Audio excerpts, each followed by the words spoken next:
Saint Joseph and Pius IX. In 1870, Blessed Pope Pius IX issued Quemadmodum Deus. In this document, the reality of the Roman Catholic Church, coming under attack from all sides and even from within, was made apparent.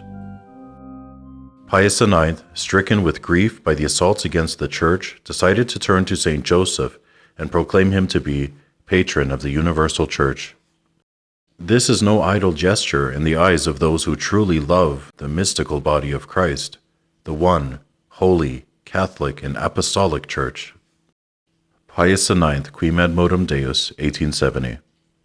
And now, therefore, when in these most troublesome times, the Church is beset by enemies on every side, and is weighed down by calamities so heavy that ungodly men assert that the gates of hell have at length prevailed against her, the venerable prelates of the whole Catholic world have presented to the Sovereign Pontiff their own petitions and those of the faithful committed to their charge, praying that he would deign to constitute Saint Joseph patron of the Church.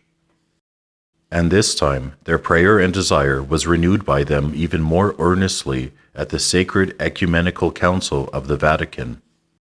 Accordingly, it has now pleased our most holy Sovereign, Pope Pius IX, in order to entrust himself and all the faithful to the Patriarch Saint Joseph's most powerful patronage, to comply with the prelate's desire, and has solemnly declared him patron of the Catholic Church, given in Rome on the 5th of December, 1870. In this excerpt, it seems initially it was the people who wanted Saint Joseph's help for the Church, who petitioned their bishops, who then approached the Holy Father.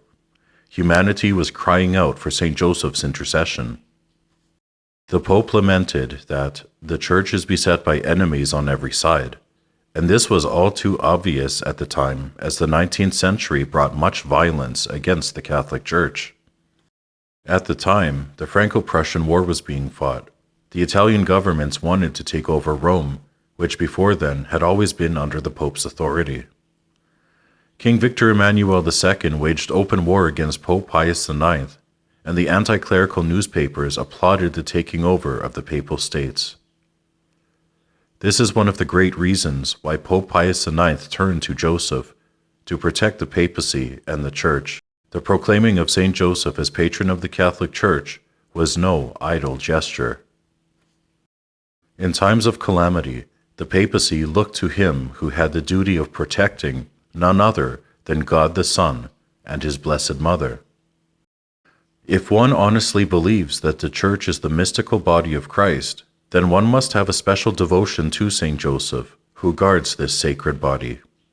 If it is held to be true that the Holy Father is the Vicar of Christ, then one must believe in the Church's pronouncement of Saint Joseph being named patron of the Catholic Church.